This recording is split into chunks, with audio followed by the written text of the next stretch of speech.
I don't think you do know. I think it's a decision on whether you have it or not. It's not inherently given. Like this whole our leaders made, not born, like this whole debate. My belief system is that having it or not having it in the context of what you're talking about, the it is a decision. You can become the it. You can do the it, but you have to decide and you have to do the work. The work isn't just the tactical things. We all want to know what our 7 steps to success are. We all want to know what's the secret sauce to making it happen. And they don't realize that the longest journey they're ever going to take is between their own ears.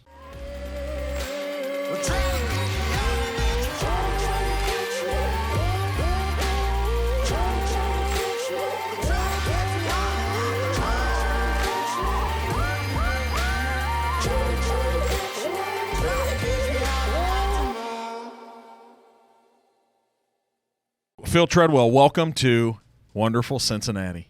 I like Cincinnati. This is my first time here for any length of time. I passed through Cincinnati a time or two. Yeah?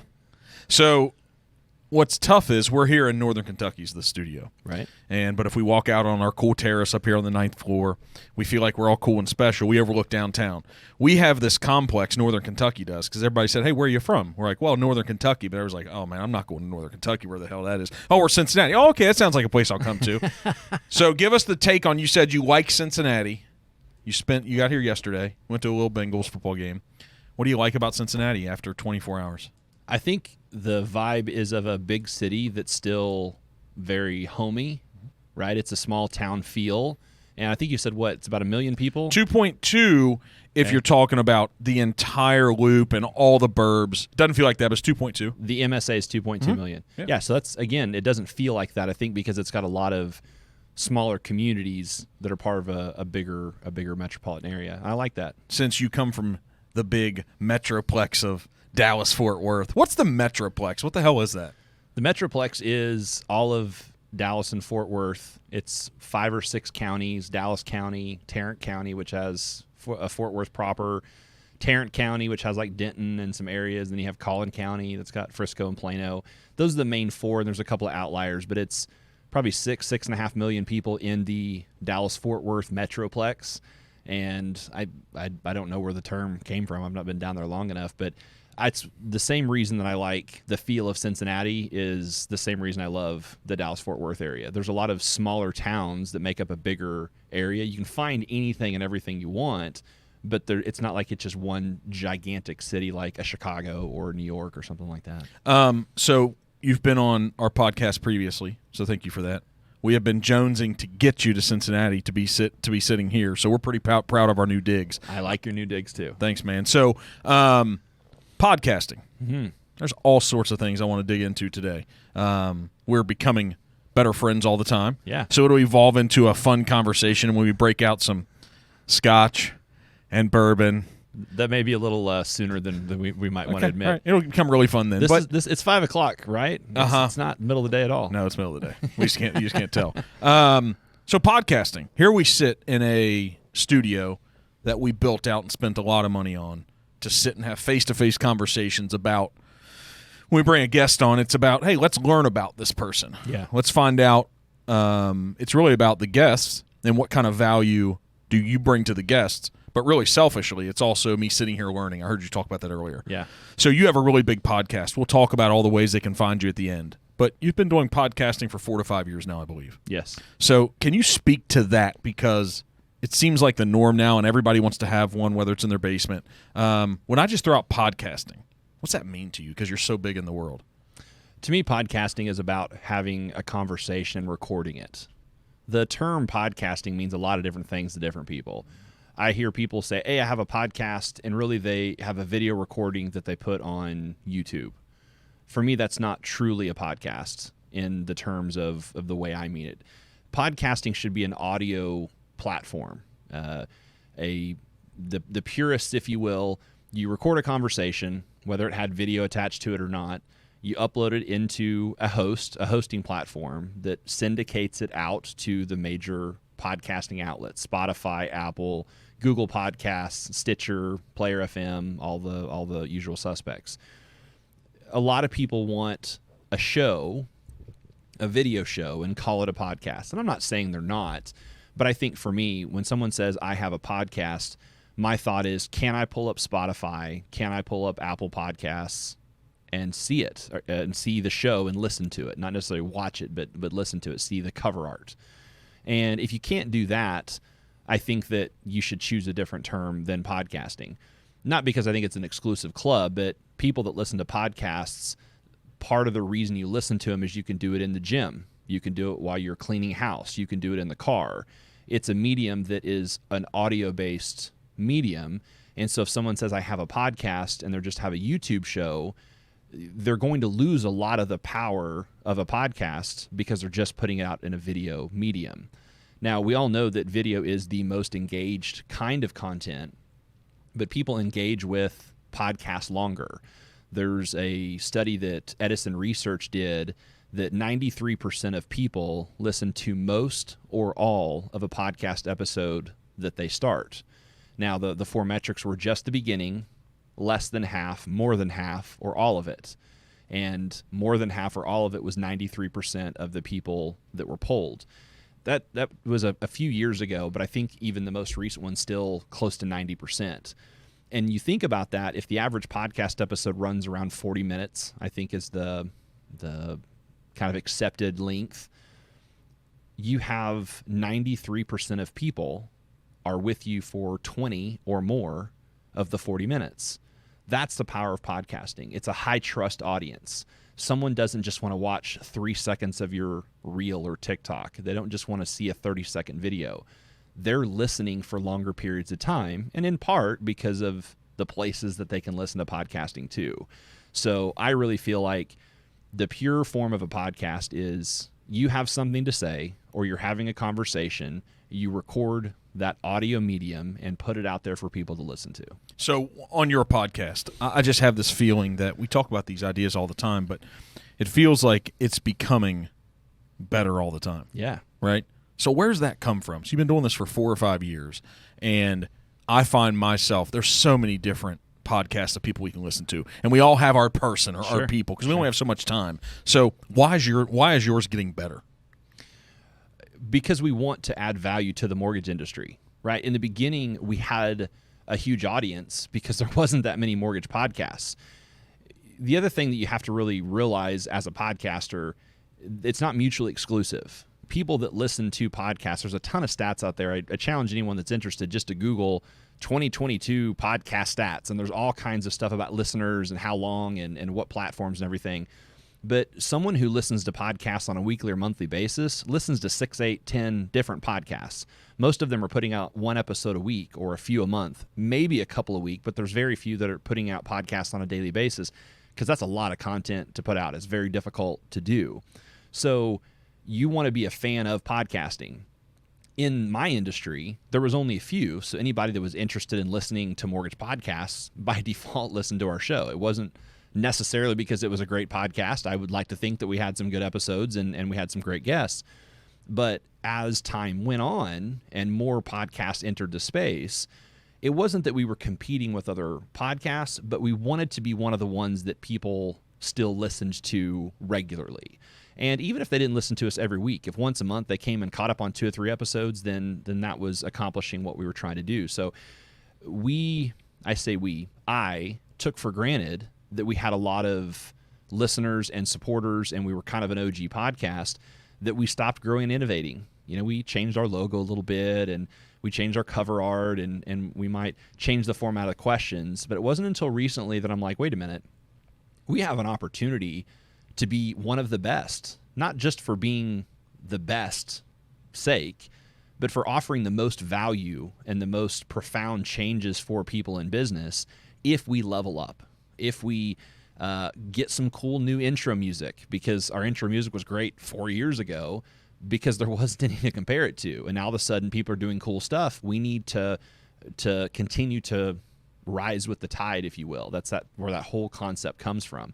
We probably wouldn't have had as much of a reason to want to level up, make our podcast better, increase the quality of guests, change our show notes to where we have timestamps in there, whether we have new intro music. We got the guy that does a bunch of Ford truck commercials to do the red, kind of intro. I just found him on Upwork. It wasn't, or maybe it's Fiverr now, not Upwork, but we just found somebody that we thought was cool. All of a sudden, that's a cool story. And sometimes people will go listen to the podcast just to hear, we got a new cool intro license music. We got the guy that does the Ford truck commercials. It's all about conversations. And so we wanted some cool things to talk about maybe people that used to listen that moved on and listened to some different podcasts. Maybe our content got stale. We wanted to give them reasons to want to come back and listen and hear our guests and realize we're still going to add the same type of value, but we're going to do it better. We're going to ask better questions. We're going to pull better things out of our guests. And I realized that even in my prep leading up to a recording, because my calendar was full, I might only take 5 minutes to get everything connected, go on, do their intro, and then expect to what? Be a good host and really pull the best out of what a guest has to offer. And I find myself defaulting to the same old type of questions, the same old type of conversations that I'd always had, as opposed to saying, what is this person's ethos? Where can they really change somebody's life and add value? And that takes intentionality. That takes consuming their content, understanding their communication style, and then doing my part. And I never learned how to be a host. I just went and did it a bunch, and it's like, okay, here's how you host a podcast. I've done it. I'm experienced.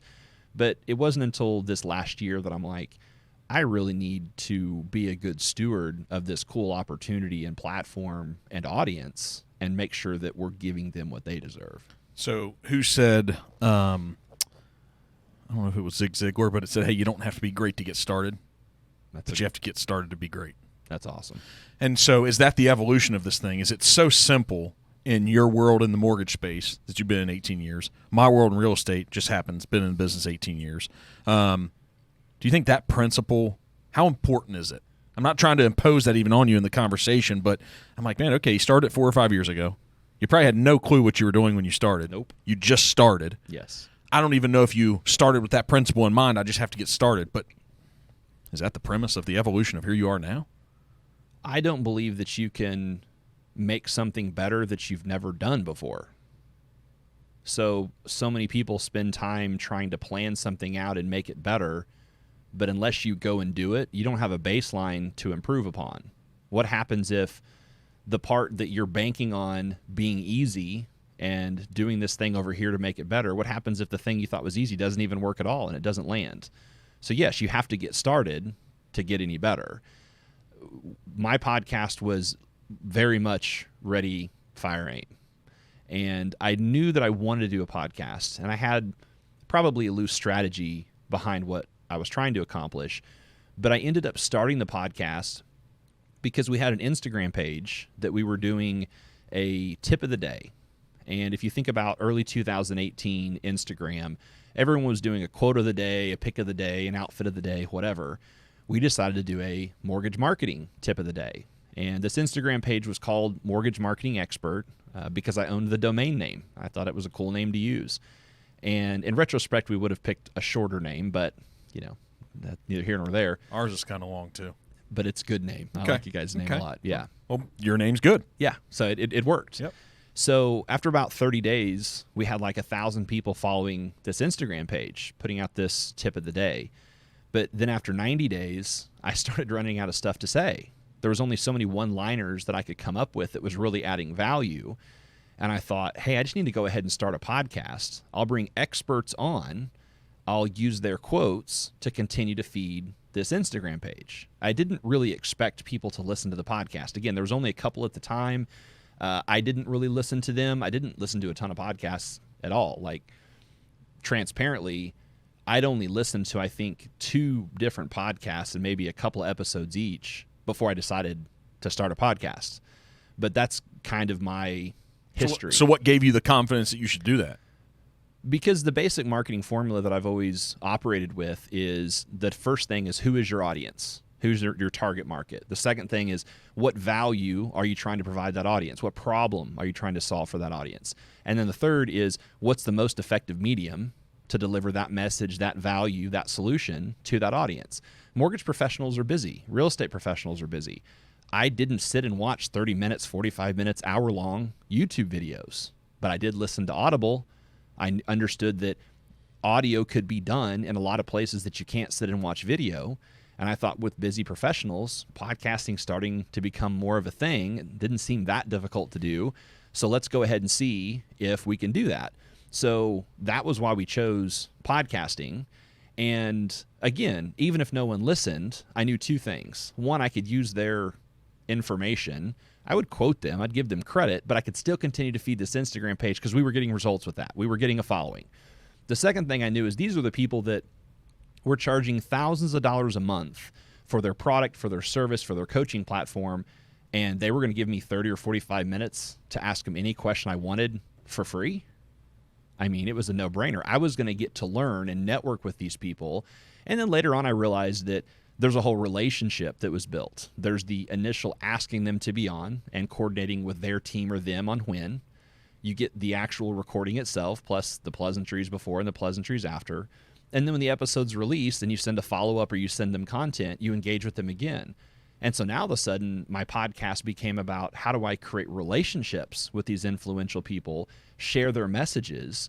That was kind of that next evolution, right? First, it was, I want to use the content to feed a social media page. The second thing is, holy crap, I'm creating relationships with these people.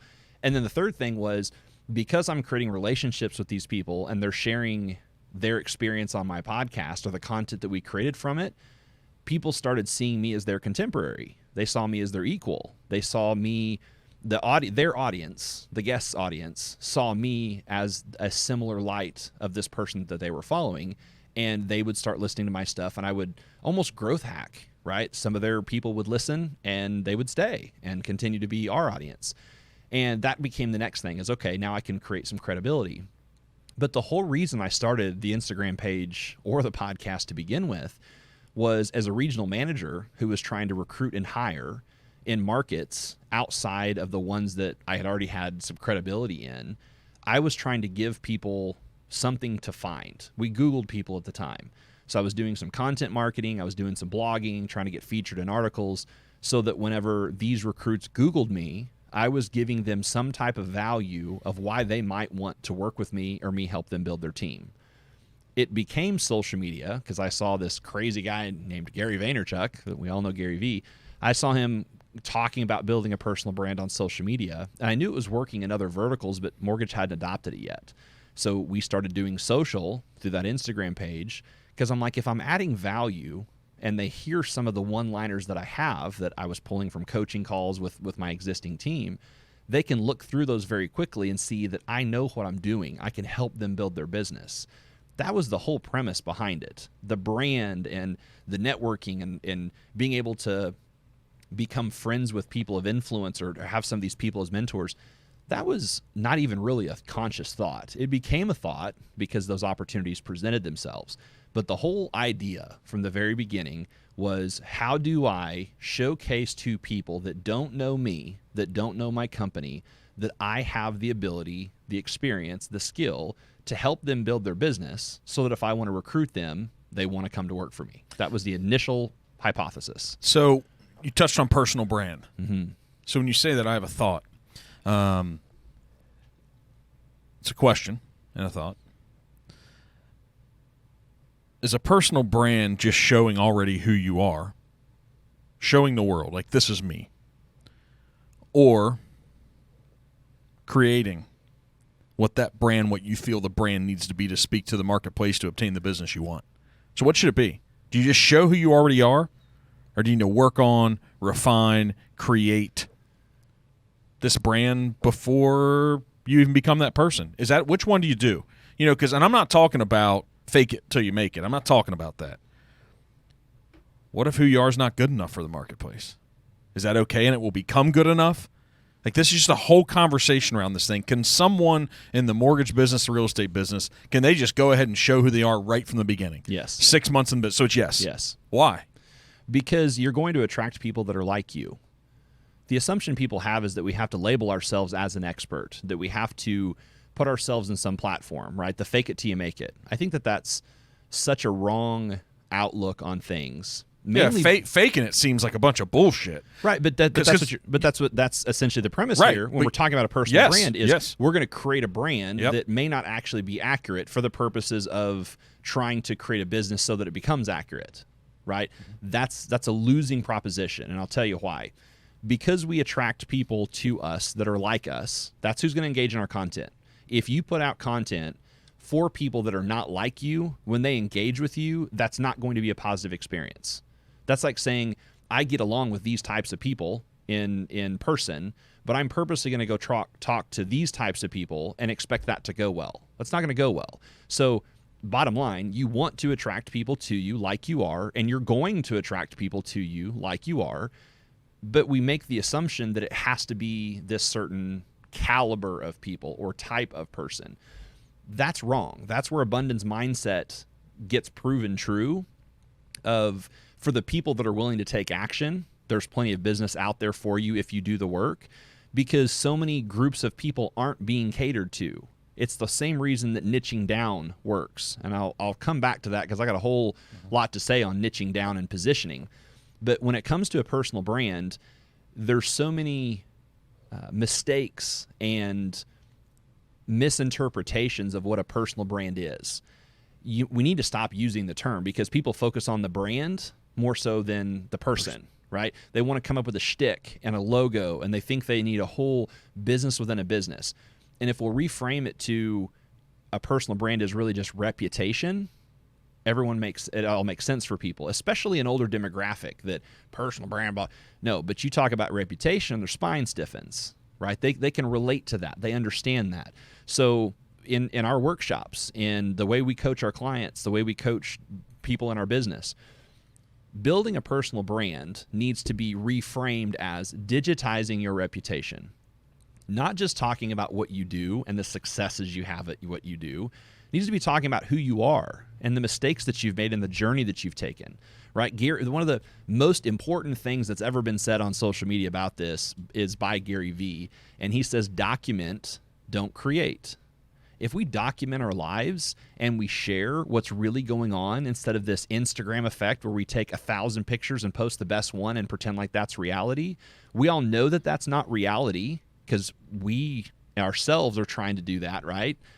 But yet we still take it as that's someone else's reality. Yeah, if you're in the sales and the service business, what's going through my mind is at some point we still have to meet the customer face to face. Yeah. And if you're not the same person, correct me if I'm wrong, if you're not the same person that you're showing yourself to be, you're going to lose credibility instantly. The reason why they showed up is not the reason. They're not going to stay. Right. They're not going to come back. And you're like, wow, this person's fake. They're not real. I don't know. Is that the same principle? I think so. I think that, yes, you have to show up as you. It's about being relatable. If you're trying to put out this expertise and how much business you're doing and how great your business is, it's going to have the opposite effect. One, because most people aren't out to crush it.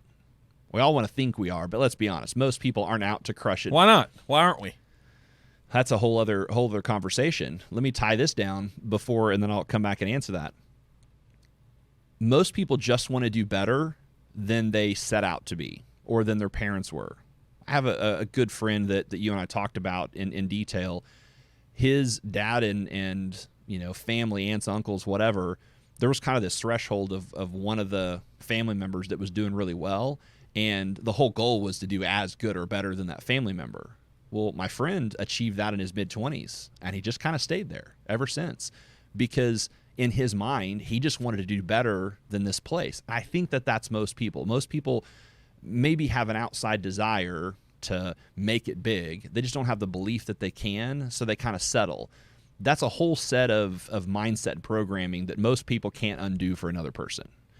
But the reason that we don't is exactly that. We don't have the belief because we weren't programmed that way, and the amount of effort and time it's going to take to create the belief in ourselves or reprogram ourselves is almost more work than it's going to take to actually be successful. So I say all that because if you just show who you are and stop trying to elevate yourself to this elite status, more people will relate with that than not. And we don't have to be a Ryan Serhant or, a Gary Vee or an Ed Milet or some of these huge personalities. And if you look at what really made them successful, all they did was niche down and really get the attention of their specific audience. And then they scaled it from there. Niching down is super important. It makes you more referable, not less. In the mortgage business specifically, I tell people, if you'll choose a niche, it gives people a reason to remember you. So if you want to focus on investment properties or VA loans for veterans or whatever, if you think about it like a medical field, if you have a friend who's a specialist in medical and you need another type of specialist, you're going to call your friend who's a specialist and say, hey, do you know one who specializes in this? So, and you remember that. Real estate is a perfect, ripe industry for niching down because very few people do it. And everyone has a brother, aunt, uncle, cousin, dog dad who's a realtor. We all know tons of realtors, but we don't remember them because we can do everything. And we tend to want to specialize in things that we know and like, which is great. But if you'll have a very specific niche and own that space, you'll only do a quarter, 30% of your business in that niche because people will come to you and ask you about other niches, and you can be like, yeah, I do that as well. So if you were a realtor, which I know you never would be. Mm-hmm. No, I never would be. I wouldn't be a mortgage loan officer either. Yeah. Good. So we have a ton in common then. That's right. This is great.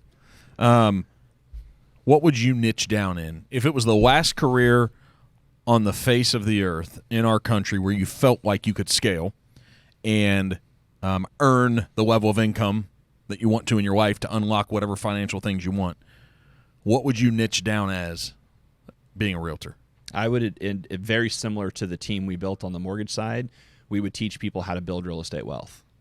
And the reason is the whole reason we started our team, I believe that most people from their early 20s to their late 60s and everywhere in between have an outside desire to own investment properties. And some of them want to sell everything and live into VW bus or an RV and travel the world, or they want to increase their net worth for retirement purposes. And both of those things, both passive income and net worth, can be accomplished through real estate and is more approachable than almost any other industry for the average person. If I heard on a podcast this morning, she was talking about why she has a huge real estate portfolio, and she said barrier to entry. If you want to invest in stocks, you want to buy $1 million in stock, you got to have $1 million cash. You want to buy $1 million in investment real estate, you might only need $300,000 or $400,000. It lowers the barrier of entry. Now, not everybody's going to be in the market for $1 million in anything, but you want to talk about even at these prices, you can find a few $100,000 property, and you only need, if it's a first-time purchase or if it's a primary residence, 3.5%, 5%. If it's an investment property, 20, 25, 30% down. That's more approachable for most people. So if you're a real estate agent, if you're in the real estate business or a realtor, I would say instead of walking around telling people you are a realtor, you should walk around and tell them, I help people build wealth with real estate. Because the next question everybody asks is, interesting, how do you do that? Which isn't that the whole idea? You want to start a conversation? And here's something that I've been saying a lot lately that I think is super important. If you want to do more business, you need to start more conversations. And I don't care how you start the conversations, but you need to get people to want to have conversations with you. Most of the time, creating those conversations is as simple as engaging in someone else's social media posts. We love the dopamine rush when someone engages in our content. We love that people like something that we did. That's the easiest way and the quickest way to start a conversation with anybody, I don't care what level they're at, is engage in their content. Once you have that conversation or get the conversation started, that's whenever you have an opportunity to leverage it. Are you asking the right kinds of questions? Are you saying the right things? Or do you do what most realtors do, what most mortgage professionals do, which go into sales mode? God, when you say most realtors and most mortgage sales professionals, it makes me want to have a drink of bourbon. So I'm going to have to get me a drink of bourbon because I'm like, man, we're having to go there because this is the business. So and I'll get it in a second. I'll pour while you Thank you. Yeah. How does someone know it's like a little bit off subject, but it's a part of it too, because I'm sitting here listening, and you have the level of knowledge and intelligence that you have. You're going to defer and be a little bit self-deprecating and try to strike a little bit of humility, which you're going to try to do all those things, but I'm sitting here across from you, and what goes through my mind in these podcasts, it's always like, man, how'd this person become this? And you don't need to know that because you've become it. And because you've already arrived at this level of understanding, knowledge, mindset, all that, the question is, what's the unlock for others? Because both of us are trying to help so many people, and we could be sitting here for hours. But I say all that to say, how does someone know what they're capable of? And we need to pour a drink as we're talking about this, because this can just be a conversation. I don't think there's just one big, huge, well, Mark, here's the response to the answers. No. But how did Phil become that? How did Mark become it? And for people that really they're striving for something in life. They're like, man, I want that. There's thoughts, there's actions, there's all this. But why should they believe? I think it goes back to people aren't going to believe anything they don't want to believe. And, earlier in our conversation downstairs with your team, we talked a lot about belief because it's super important. Anything you want to accomplish, you can accomplish if you have belief. You'll do the work if you have belief. Most people don't have the belief. It's a myriad of reasons of where that comes from and why they don't. I need some of this in here, too. I'm sure you do. Okay. Let's not tell everybody what it is. Dave, don't you put that on me. Aspartame City. Don't you put that on me. You should have used your cough button, though. Well, we just cracked a little something. I don't know. I have some nice flavorful things. So anyway, what somebody's capable from. Cheers. Man. Right. Cheers. Yep. Great to have you in town. So, all right. So I'm gonna, even though you were mid conversation, but here's the thing. Maybe I'm not LeBron of real estate. And I'm not going to beg you to be. Okay. That may be my answer. Okay. When you're asking how do we know what people are capable of, the short answer is I don't have a fucking clue what most people are capable of. I don't know what I'm capable of. What I do know is that I have a desire to continue to grow and achieve and accomplish more because I've seen other people do it. I choose to believe God's no respecter of persons, meaning there's no one person that's inherently better than another. So you show me someone who's accomplished something, relatively speaking, I'm not going to be Michael Jordan, but Michael Jordan became Michael Jordan not because of how he was born or his inherent talent. There's a lot of people 6'6" with the same physique as him. That's right. So I say that anything, relatively speaking, in the context of the conversation, you show me someone who's achieved something, I now have a belief that I can. Now, whether or not the belief is big enough that I'm willing to go do the work to do it, that's the rub. Most people believe that they could have a big house or a nice car or the things that society deems as successful. I've seen enough successful people and realize they're successful and have the monetary success that we look at because they're incredible communicators, have incredible relationships with people, serve all kinds of people, have great relationships with their kids and their family. Their health is right. Their habits are right. Their words are spot on. And the rest is a default.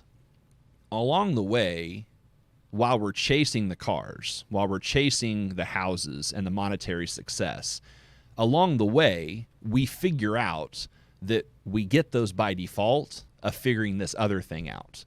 But people have to want something. Call it ambition, call it drive, call it a chip on your shoulder. I don't care. But I'm not going to force anyone to be the LeBron of real estate. And again, I would have chosen a better metaphor by saying the Michael Jordan of real estate because LeBron sucks. I don't care if I'm near Ohio or not. I'm just not a LeBron fan. I think he's a big baby. But hey, guys, cheers to babies. Cheers to babies.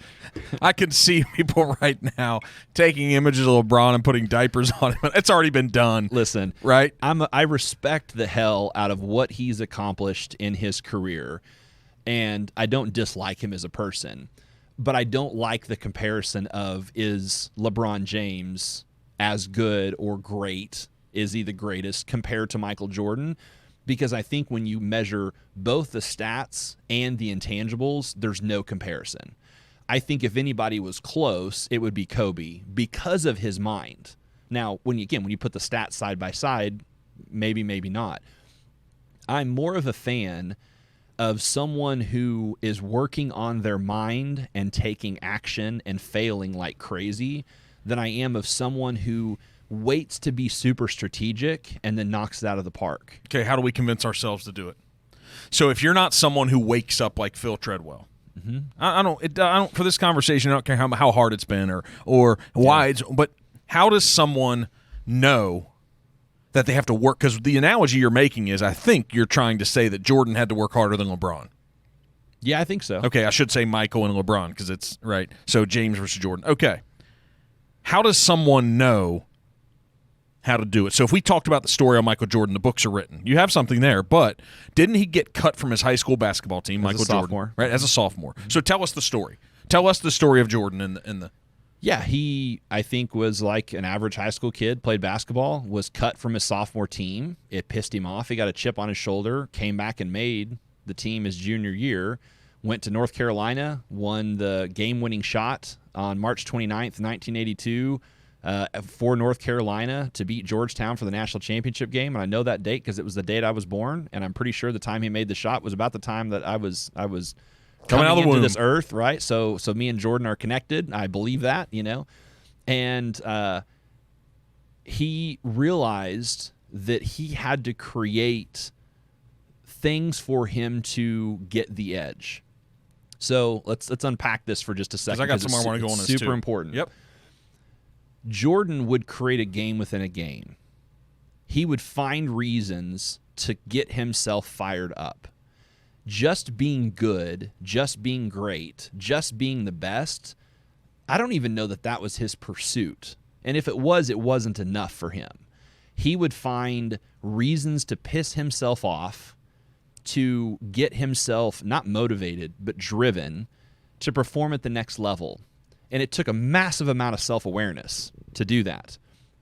Most people aren't willing to cut themselves open and look on the inside because both literally and metaphorically that hurts, to find out how we actually tick, what we really believe, so that we know how to get our own goat, for whatever expression. I know for me what gets me fired up and what doesn't, that just doesn't really get me all that excited. What Jordan was a master of is when the time came that he knew he needed to get to the next level, he would manufacture something that wasn't even real just to get him in the right mindset to absolutely crush everyone. And any little slight in the game. Someone might say hello to him he perceived the wrong way, and they had no intent behind it. Yes. And he'd be like, they're antagonizing me. And here's the thing. He may have known that was just a normal hello, but he was, I don't know if it's disciplined, creative, I don't know what word to use to describe it, but he would say, nuh-uh, that wasn't a normal hello. That was I'm going to whip your ass tonight. And he would take the next few hours and stew on it to where he'd come out and crush them. And he would do it throughout the game, right? Hakeem Olajuwon, there's a cool story about when Jordan closed his eyes and made the free throw. They were talking about Hakeem Olajuwon. There's this, or Dikembe Mutombo, I'm not really sure. It was one with a very unique name. And they came into the league and they talked about how awesome he was or whatever. And they were like talking trash while Jordan was on the free throw line. He closes his eyes, shoots it, makes it, turns to the guy and says, "Welcome to the NBA." Like, you need to know who I am and what world you're in if you're going to be here. And I think that's what it takes to win. You know, we talk about having a why that's big enough. For some people, just having your why, what it is you're doing it for, what it is you're trying to accomplish, sometimes that's enough. Sometimes the why is so big, you have to build yourself checkpoints along the way. I use the example of there's a loan officer that was getting a ton of leads, just massive amount of leads. And he wasn't converting on him hardly at all. And part of it was because he had this incredible system, and I used the metaphor. He was saying, "Hey guys, you need to look at me. I'm a badass Sherpa, and that's Mount Everest, and we're getting ready to climb Mount Everest. But be glad you're with me because I'm the best Sherpa that's out there." And what I told him is, dude, like, people don't want to climb Mount Everest. They want a pre-approval letter. What you should have done is say, "Hey, See that checkpoint right there? That one that's just right over there? I'm going to walk you to that checkpoint. Let's just have a conversation while we're walking. And then when they get to that checkpoint and they need something else, you're going to walk them to the next checkpoint. And then when you get done, sit here and say, hey, you guys didn't know it, but we were climbing Mount Everest. You didn't even know. That was pretty easy, right? It's because I'm a badass Sherpa, right? Just reframing it. The challenge is most people don't want to climb Mount Everest. And even if you do, you're smart enough to know you don't just go climb Mount Everest. You have to create the checkpoints along the way. And I think in a weird way, that's what Jordan was doing. He, in the back of his mind, wanted to become the greatest of all time. But you didn't become the greatest of all time in one game or 2 games or a season or a championship. And he continued to have to do that. And stuff came up along the way. Had he not played baseball for a couple of years, what would we be really talking about? 9 championships. Would there even be a debate right now? Nope. But again, he had to find that thing. And when he no longer could do it, 100 and whatever games a year in the NBA, he'd done it so many times, he ran out of stuff. That's natural. He went to baseball, had a new set of experiences, new set of circumstances, and then came back and did it again. And what was the documentary that came out? It was perfect timing during COVID. They hit that thing. What was it called? The Last Dance? Yeah, The Last Dance. So Jerry Reinsdorf, who was the owner of the Bulls and the White Sox. Idiot. Right? But here's what he said about Jordan, about him playing baseball. He said, I went back and watched this, I think a month or 2 ago in the evenings, and I was like, man, that's so good. I want to plug in more to what was going on in Jordan's brain. He said, if he would have stuck with baseball, I think he would have been a great major league player. And to have the foresight, because Jordan, he wasn't, I don't even know what level of good, but he started at Double-A, which is usually the step. A lot of people think it's Triple-A. Double-A is the step before you go to the majors. I don't understand why, but I think it is. Is that correct? I don't know for sure, but it sounds right. So they had him playing there. And when Reinsdorf said that, I'm like, why is he making that statement? What is it about looking at that guy who's only batting 200 in Double-A, who only hit like 1 home run? What is it? What did Reinsdorf know as an owner where he's seen all these top-level athletes come through, where he made that definitive statement? If he would have stuck with baseball, here's what I think it is. See, that sophomore in high school, that Michael Jordan, he already had the Hall of Fame Michael Jordan in him. He just kept going. Yeah. How many of us have a Michael Jordan inside of us? We just don't keep going. Yeah, I agree with that, and I actually know the reason he went to baseball. At least the story that I understand, because I had grandparents that grew up when I grew up that lived in Chicago, so I grew up a Cubs fan, a Bears fan, a Bulls fan. I've been obsessed with Michael Jordan my whole life. I've got memorabilia and posters, and I have a 6x6 piece of the old Chicago Stadium floor. Like I was just obsessed. What happened was his dad died. And there's all kinds of stories and books and different things about their dynamic. Some say it was an awesome one. Some say there was some unhealthy dynamics there as far as not mental abuse per se, but just the dynamic wasn't healthy or conducive to whatever. But when his dad died, all of a sudden that person that had been there, either in a positive way or a negative way, left, and it was different. And what people don't understand is part of the reason that Jordan got cut his sophomore year in basketball was because he was such a good baseball player. Like, he was a baseball player much better than he was a basketball player at that season of his life. So when his dad died, and any time something ends, you're nostalgic and go back and think about how it began. So I think at the end of his dad's life, he went back to early memories he had with his dad, which was around baseball. And I think, from what I understand, was one of the biggest driving forces. But then once that wears off and he came back to the core of who he was, that happened. And that's why he did number 45 for a while before he went back to 23. He had never been on a basketball court wearing 23, and his dad not been there. So he switched to 45 because his dad was no longer there. But again, he needed to come back to who he was. And it's interesting because I think his story, one of the reasons I'm most fascinated with it, is really the human evolution at a grand scale of greatness, seeing him unfold. Like the thing that made him great in a sport and in life was also his biggest demon in the gambling issues that he had and in his marriage and different things. The same asset that we all swear up and down we love and would love to have ourselves, it's a double-edged sword. And I think with some people, that's a big part of why they don't pursue things, is maybe they're smarter than we are. Maybe they know, hey, any level of success also has a downside. Any level of commitment has an opportunity cost. Maybe it's a conscious choice, and they're just not willing to make that. But for most, I think it really just boils down to belief. So will you ever sit down for a conversation with Michael Jordan? Yes, I will at some point in time, whether it's on a podcast or whether I just get to meet him face to face. Absolutely.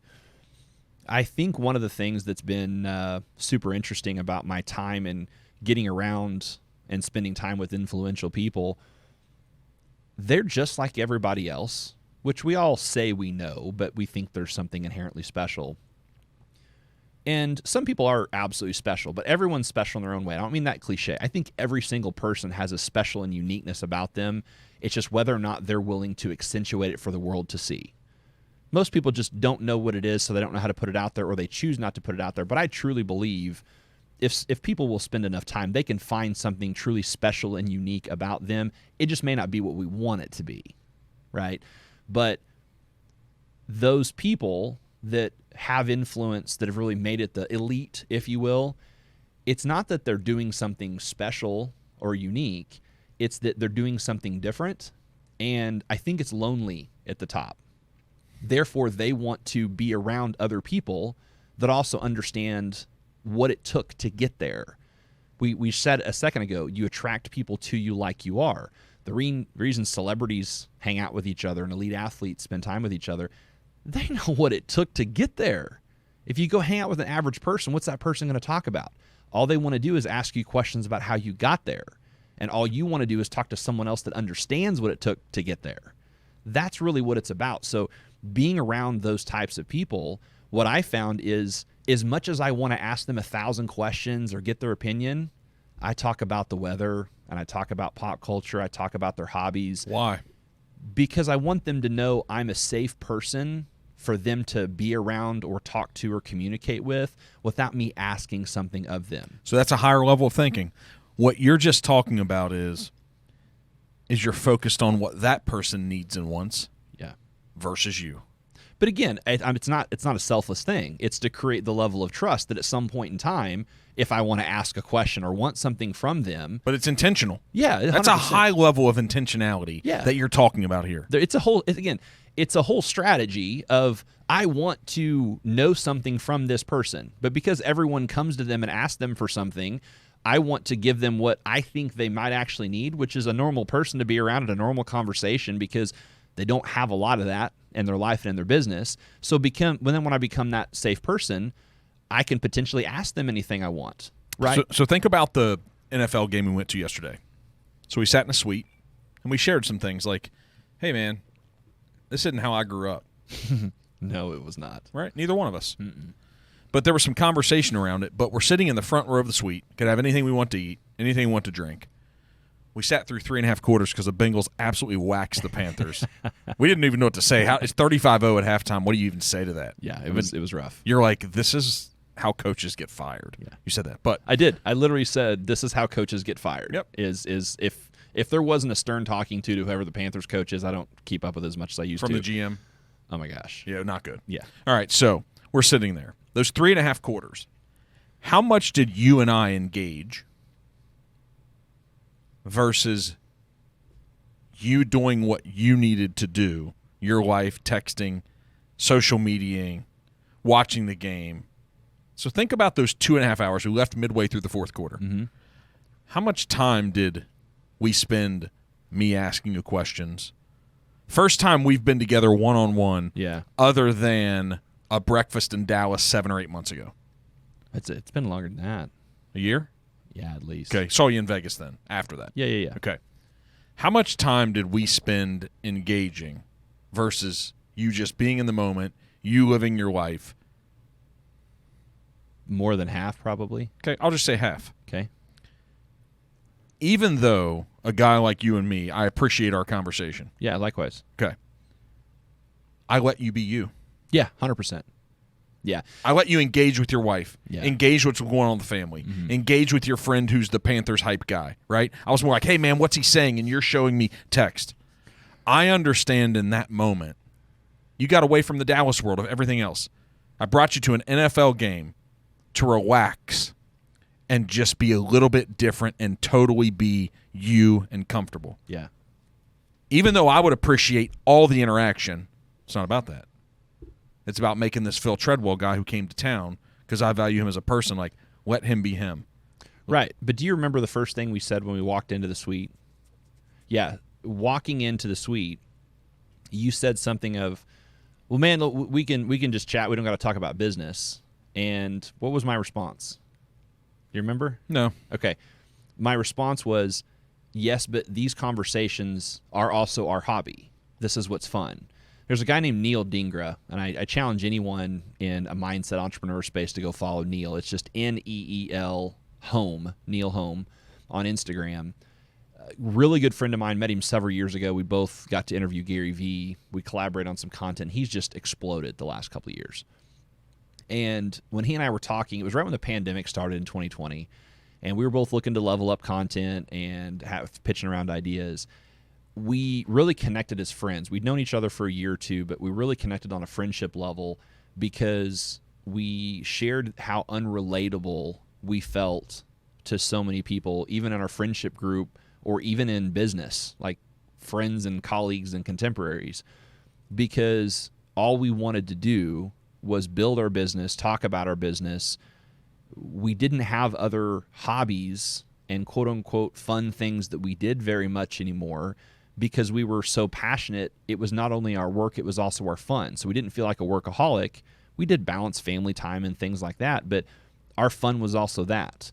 And that's what it was yesterday. Yes, you let me be me. Yes, we talked a lot about business and mindset and things, but we weren't talking about history and memory. We were talking about vision and where we're going and the goals and why things are happening and wanting to take it apart so we can understand how it works better to make it work better and move forward. That's fun for me.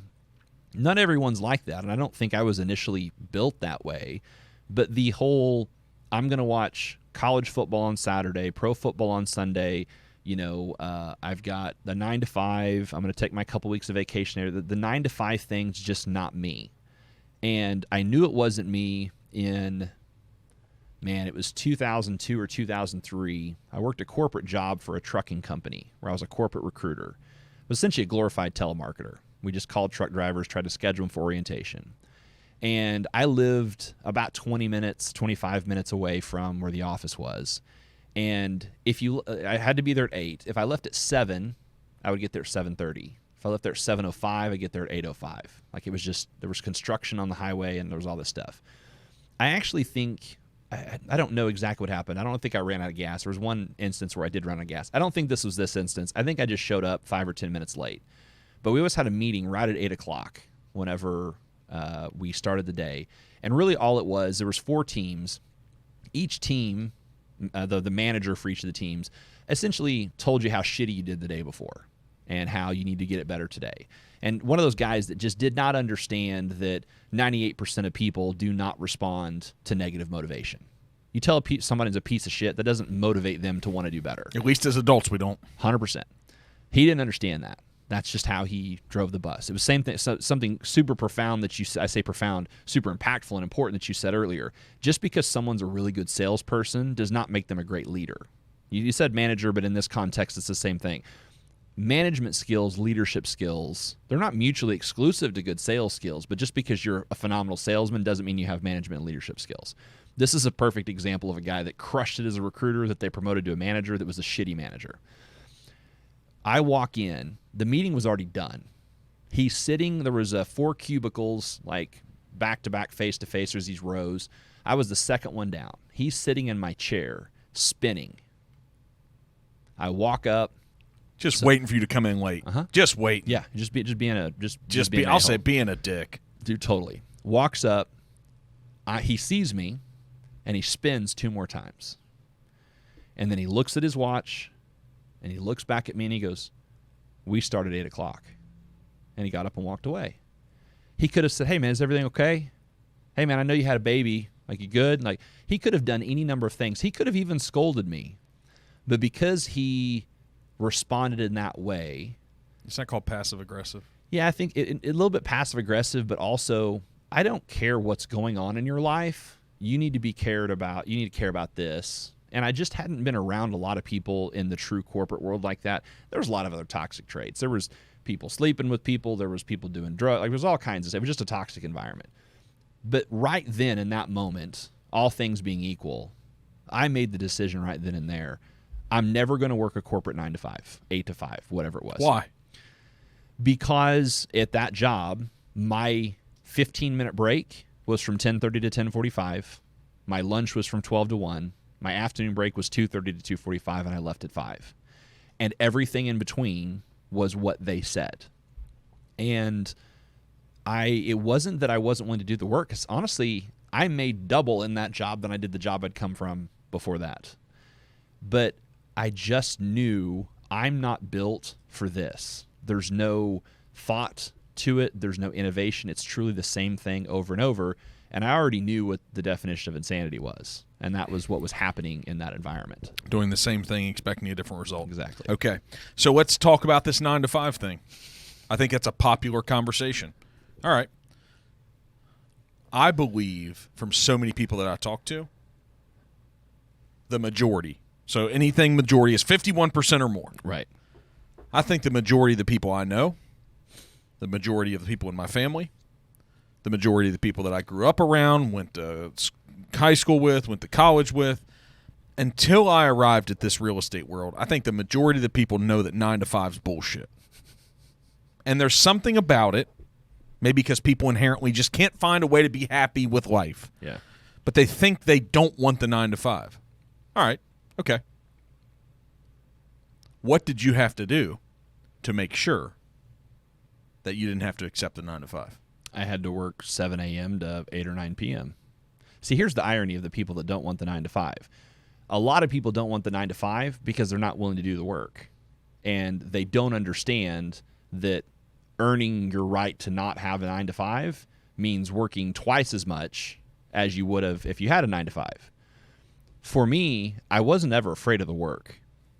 I shared earlier, my dad was a builder. I learned all of my work ethic from him. He, to this day, he's got, he's had shoulder replacements. He's had both of his hips replaced. He's got stents in his heart. Like, he's the bionic man now, right? And still works every day because that's all he's ever known. He started hauling hay and working in a sawmill, played college baseball, built a construction company. He just a hard-working, all-American dude. My mom was a teacher, so she was always the academia, also education, because I think there's a difference. Academia and education are different things. Education is learning. Academia is an institution that's... So you're all about education. You just have some issues with academia. Not some, a lot, okay. But yes. And I say that because I have no problem doing the work. I'll do the work. There's not going to be many people, if anybody, they're going to outwork me pursuing something that I'm passionate about. But I wasn't willing to be a part of working for someone else where I was working harder than they were. And even now, people in my business that I'll coach, I will get in the mud and the gravel, get on the pavement, whatever euphemism you want to use, and I'll work hard in someone else's business, but I will not work more in someone else's business than they're willing to. I don't care if they're on my team or whether they're an owner. And there's a whole lot of reasons for it, just history and whatnot.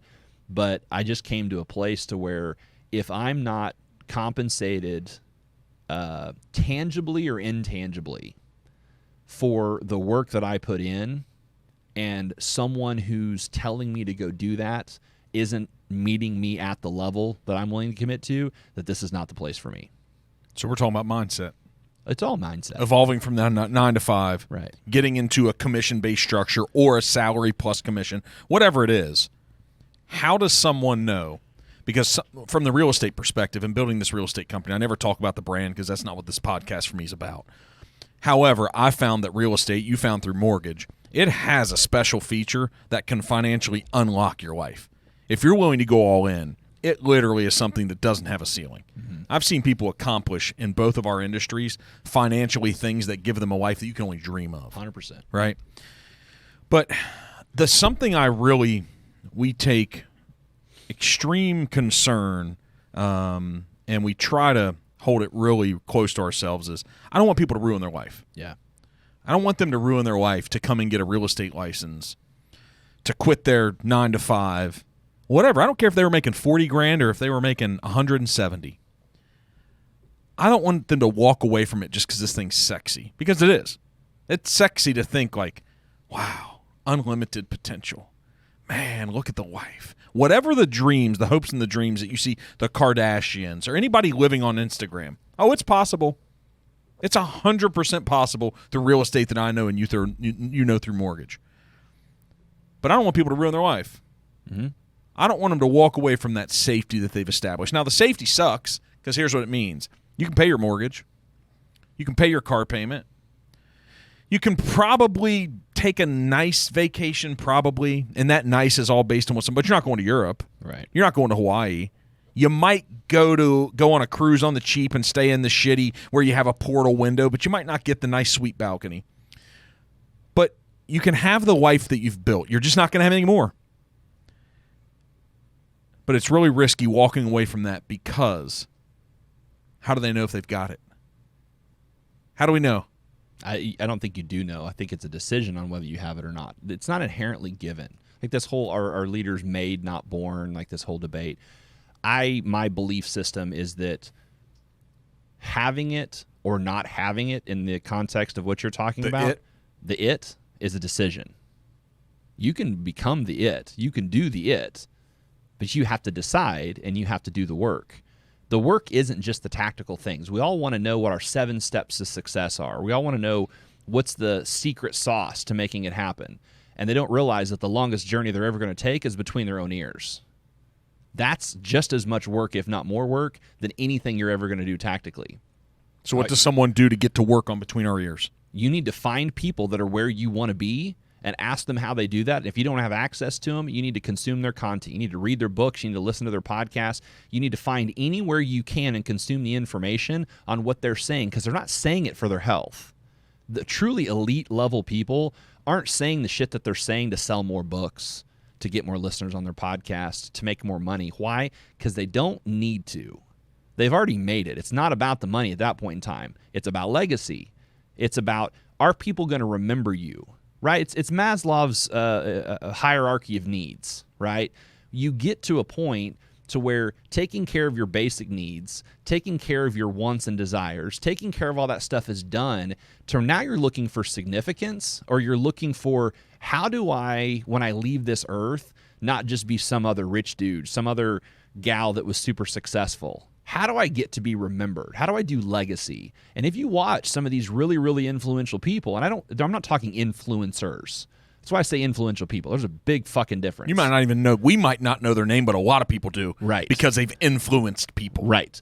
I'm saying people of significance, people of influence that have created something, that have done something, that are trying to give back. They're not doing it to make more money at that point in time. They may make more money doing that than they ever have, but that's not their why at that point in time, because those... What are they influencing? Behavior? I think it all still goes back to mindset, because it doesn't matter. You can only influence behavior for a short period of time.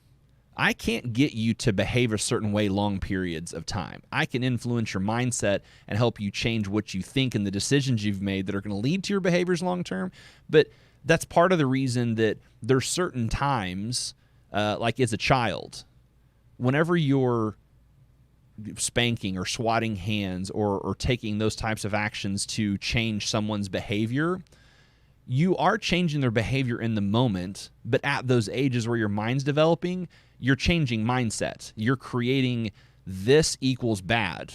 And they don't think about the spanking or the swat on the hand. I'm not advocating for spanking or not, whatever. I'm just saying we think we were changing behavior, but we're really changing the mindset because we're creating that programming at that age, right? Then as we get to adults, we can't change their behavior because the mindset is already there. All you can hope to do is reprogram the mindset, and at that point, it's It's a hairy curve. So they have to be on board for it. You know what's incredible about 2022? See, when I was born in 79, so I'm 43. You're a couple years behind me. I thought you were a lot older than me. Just messing with you. I'm insulted. My production team is going to start losing respect because the all-amazing Phil Treadwell just insulted the host. But no, like when I was born, the things that we have at our fingertips now, people that were our age in 79 and 85 and 90, up until about 95, 96, 97, they didn't have access readily at their fingertips that we have now. Nope. The books, whether it's through Audible, though it's through YouTube, we have access to all of this. So even if your parents didn't have the financial understanding and knowledge, they don't need to have it anymore. They just need to care about you and get you to a point where you can understand it and go get it yourself. We now have access to see that anything's possible, because what my mind tells me is whatever I can dream, unless I think I'm going to be Elon Musk, who's the most wealthy guy, even though he's really not. He's the most wealthy guy who we're documenting what his worth is. Oh, yeah. There's people like Putin and the people in Saudi Arabia and those people. But the wealth as we see it today and understand it, unless I think I want that, which I don't need that. I don't need that level. Anything that we can dream and hope of for our lives has already been done. And all we have to do is type in a little thing in Google, type it into YouTube, and there's someone telling us how to do it. So what does that mean? And I'll ask the question. So what does that mean for people that want to be successful, build a business, achieve something? I don't care whether it's a big goal or a small goal. What does that mean for how they need to go about doing that? How does that change the dynamic? I believe they just need to replicate what someone who's already done the thing that they want, like literally you just get started. Let's read the book to your point. You're going to have something else you're going to say because you have way better in-depth thought about this. But I'm a basic guy. And this basic guy just realizes like, oh, okay, so let's just say somebody wants to make $100 million. There needs to be a reason why you need to make $100 million. Let's just say, let me go find people who've made $100 million. There's plenty of them out there. Who do you want to read? Do you want to read Richard Branson's book? Do you want to read Ray Dalio's book, The New Guy Based on Principles? Do you want to do what Steve Jobs did? Because I believe that Steve Jobs actually was adopted. He was half Syrian and half something else. He was adopted and felt like he wasn't loved and had all these things inside of himself. And he came up with this idea and partnered with the Steve Wozniak, who was really the brains behind it. Steve Jobs just sales guy, sales and marketing guy. There's just these stories time after time after time after time. They're out there. So the only thing I believe I need to do, because I think I'm an average level intelligent guy, I just think I need to go find the people, and there's thousands and thousands and thousands of them, and just do what they did. So here's again, the part B to the question is, if the people in 78, 79 didn't have access to the information and went and achieved it, and the people today do. They just believed they could. Right. They just believed it could. That's my response. Right. So my response to that question is, what's different? I don't think there's anything different. I think we need to understand that the commonality between the two is in 78 and 79, when they didn't have access to the information, versus the people that are here today and have the access for information. The thing that has to happen in both instances is you have to make a decision that I'm going to go do this. Because here's the deal. Someone told me a long time ago, when the dream is big enough, the facts don't count. That's it. When the dream is big enough, the facts don't count. Because here's the deal.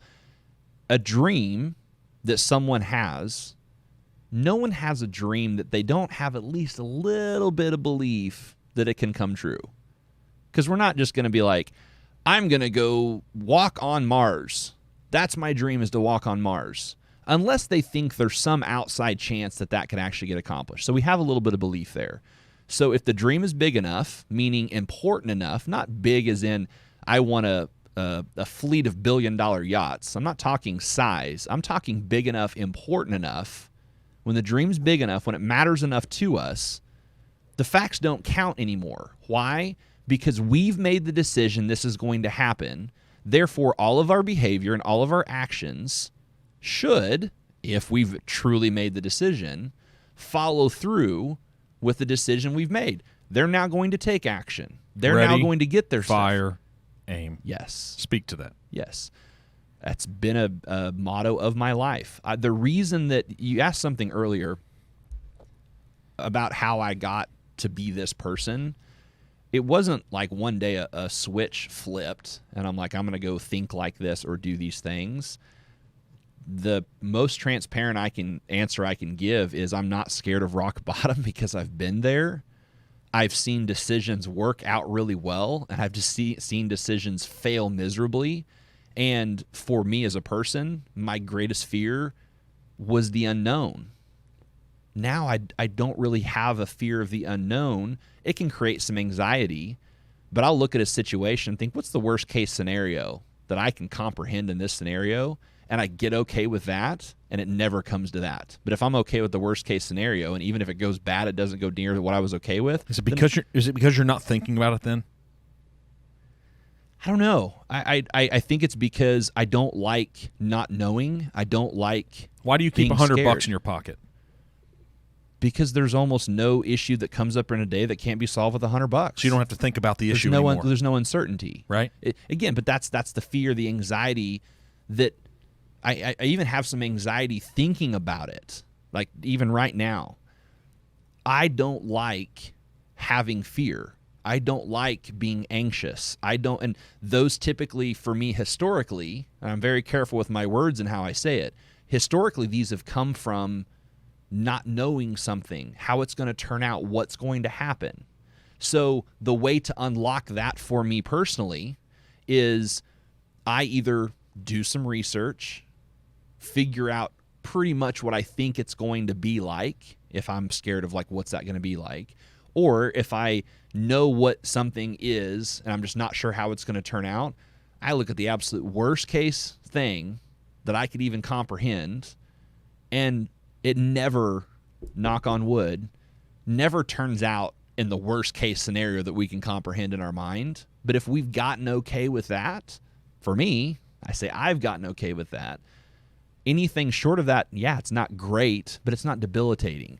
And I think that only happened because I've had really bad shit happen. We all have, though. See, that's the point. I'm not. And we're going to continue to. Right. Our lives are not going to be perfect. There are going to be unforeseen challenges that being a human that we're going to consistently face. If you're on a high right now, brace yourself because some bad shit probably will happen. And when you're going through some bad shit, just hang on because it's going to get good. It doesn't mean it has to be life-altering, though. That's the thing. Everyone's going to get curveballs. Everyone's been through some stuff, have had to deal with things. I truly believe that when you're going through something really bad or even a little bit bad, it's for only one of two reasons. It's because you're either getting sharpened and prepared for something else later on in life that you're going to need that set of skills to have to be able to crush and conquer and push through, or there's someone who's going to come along who doesn't have the skill set to handle that thing, but because you've been through it, you're going to be in a position to help them. I truly believe those are the only two reasons that we go through stuff. And the way I look at it, both of those are wins because I'm either sowing good into someone else's life and that's going to reap a harvest back in my life through someone else, or I'm getting prepared for something greater than what I'm going through. Now, whether or not, this is the important part, whether or not that's true doesn't matter because that's what I believe. My belief now drive everything else that I do. My actions, my mindset, how I educate myself, how I think, the people that I surround myself with. How important is it, the people you surround yourself with? I think it's one of the most important things. Why? Jim Rohn says we're the average of the 5 people we spend the most time with. Have you found that to be true? Yes. Do you continue to? What happens when you arrive to the place of the 5 people you surround yourself with? What do you do then? Do you rise together? What if they're not rising with you? Do you exchange those? I mean, let's just talk about this in a real way. Yeah. What do you do? Do you move on? Yeah, absolutely. I do. And it's not an intentional thing. You stop and think, everyone knows you have friends and people that are bigger parts of your life at different seasons than others. That's just the way life is, right? Most of the time, I'm not saying all the time, most of the time there's not 1 or 2 or 3 people that are around you in your life all the time through all ins and outs and seasons of life. I'm sure there's situations where that happens. I would also venture to guess that if that were the case, if they're not arising together, they're all staying stagnant and they're not going on a growth curve either. But you just start, for me, I just don't engage with them as much anymore. Doesn't mean I'm not there for them, that I'm not a friend, but I'm very conscious of how reciprocal the relationship is on the intangibles. It's not if they do something for me or if I do something for them, they have to reciprocate on it. I'm saying if you think like there's the book 5 Love Languages or His Needs, Her Needs, where you talk about how you give and receive love, and there's a love bank. You can use that metaphor for anything, like with friendship, with mindset, with positive. Is this person depositing as many positive things into me as a human as they are depositing negative, right? Is the net positive of being around this person helping me in my life? And it sucks because there's people that you do really like, that you do like having a relationship with, that you have fun with. This could be family members. You could love them. Yes. They could be romantic relationships. They could be familial relationships. And you have to make the conscious decision that they're not going to get enough of my time in comparison to the time I get around people that are helping me get where I want to go. This is one of the most difficult things to do. But it's not just about being around those people. It's because those people have the most impact and influence on your attitude, and your attitude affects what you consume, which affects your mindset. So we come back to mindset every time. It's about the belief. It's about your mindset. All of that is determined by your attitude. So if you're not feeding yourself with physical thing, I wasn't even going to go physical, but we'll just go literal. If I constantly eat crap, my body's not going to perform well. Just like a car. Different analogy. Did you judge me for my donut this morning? I didn't judge you for you your donut semi this morning. did. I didn't at all. When I said, you don't want one of those, right? And you're like, no. No. All right. The reason I didn't is because I know how my mind performs in the morning if I consume. I consume sugar and carbs. I do it late in the day. Sorry, I got you off track. No, I just thought of that. But that's the right thing. For me, I've paid attention to my mind, how I respond based upon how I feel my body. I also perform, and we had this conversation on the way here, what type of input I get mentally, emotionally, is going to determine the output. Garbage in, garbage out, okay? Garbage in, garbage out applies infinitely so with the people that you're around. And if you have that amount of toxicity, garbage, stinking thinking, whatever you want to call it, going into your life, that affects your attitude. Your attitude affects your decisions and mindset, and you have to make a decision about whether or not you're protective of that. I'll share something just really basic that I think we all go through every day. I don't understand algorithms of all the social media platforms. You understand it more. We're going to start elevating our mind as we start trying to put out content to positively affect people and help their lives. But I know how I feel this thing called Facebook, which is Meta. No. I'll never call it Meta. Jesus. So, but there are times that for some reason people start showing up. When I open Facebook, they start showing up, and sometimes it's consistent. Like, why is this person showing up? And then I'm like, I'm tired of looking at your shit. I'm tired of looking at the negativity, the complaining. I'm tired of your mindset showing up in my feed, because if I keep looking at it, it's affecting me. Doesn't matter what I've accomplished, what my normal mindset is, what book I've read. Me reading that thing affects me. So what do? You can either unfriend or you can unfollow. Right. And if you unfollow, they will stop showing up in your feed. Correct. And I have intentionally been doing that more and more. If someone shows up 2 or 3 or 4 times within a period that I remember and connect the dots, I'm like, you ain't getting in my head. Which is the right thing to do. And here's something I would challenge you on. I tell people, and this may or may not be true in this case. Why are they showing up in the feed? If you want to know where you're at mentally, emotionally, whatever, open up Instagram or Facebook or TikTok. See what it's giving you. And scroll through. And here's the thing, though. Because of your hyper-intentionality and not wanting the negative things in your feed, it caught your attention, and the algorithm is so smart, it thought you liked what you saw versus you paused because it was so outside of what you wanted, and that's why it kept showing it to you. That's the irony of these things, is we try to outthink these algorithms, and you talked about me knowing a lot about it. I don't. What I know is what people who are really freaking smart that I've been fortunate enough to get in my network say about it.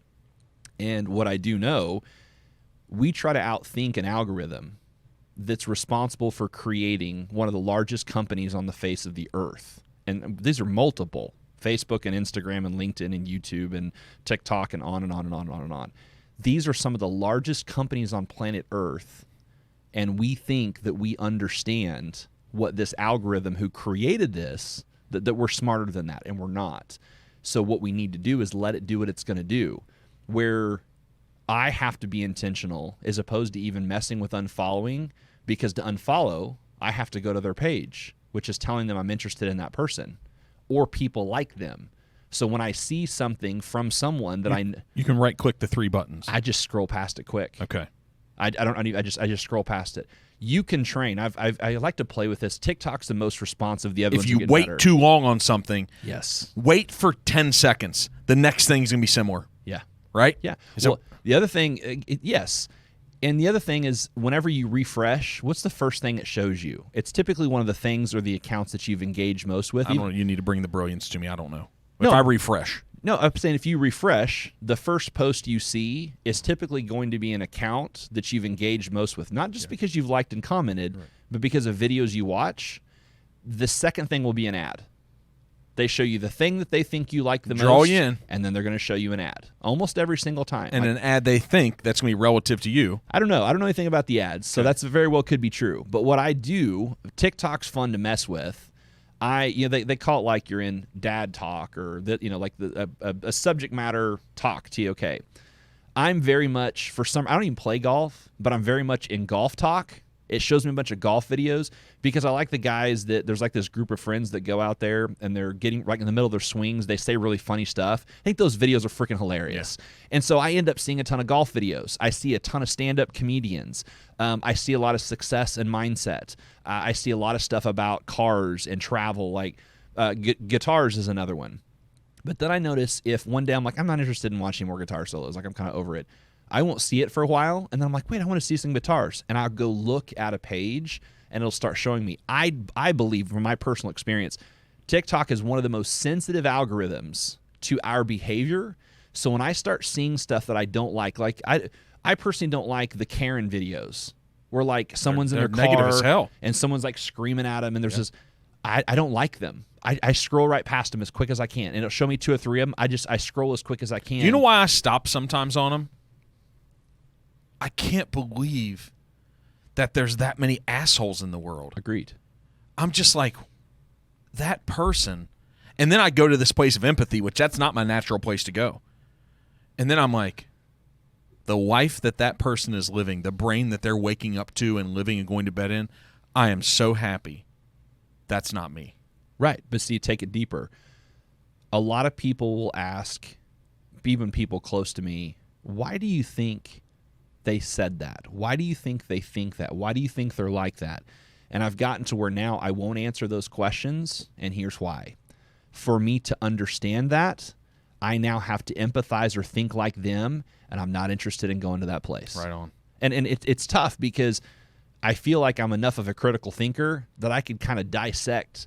And we even said yesterday, just because you understand something doesn't mean you agree with something. We've gotten this screwed up in our culture. I understand it. Oh, well, then you agree with it? No. I said I understand it. Well, that's the same thing. No, it's not. Me understanding why someone who abused a man's daughter, he went and killed the guy that abused him. Now, I happen to agree with that, but I can understand that without agreeing with that was the right course of action to take, right? We need to just pin that down for a second. But for me to understand that situation truly, I now have to empathize or put myself in that place and try to put myself in that mindset.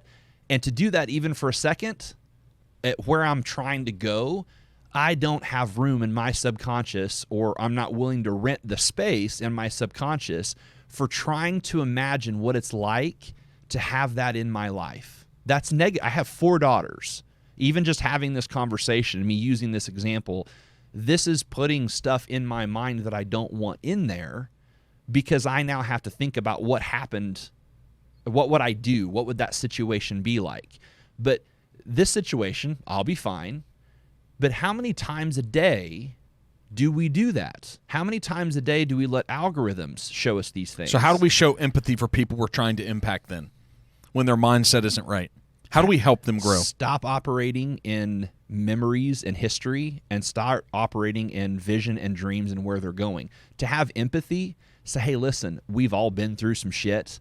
I understand you have a story. It's different than my story, but here's what I know you can do because of that story. You can still have empathy for someone not being where they want to be, because your history shouldn't take you to a negative place, because you know how to overcome that, right? It's about a choice. We go back to choice. That's right. I've already made the choice that history, my stuff's not going to affect me. So how do we help them get to a place where they can start to make better choices and know they have that choice? It's different for everybody. Yeah. I don't know that there's a blanket answer. Okay. So human behavior.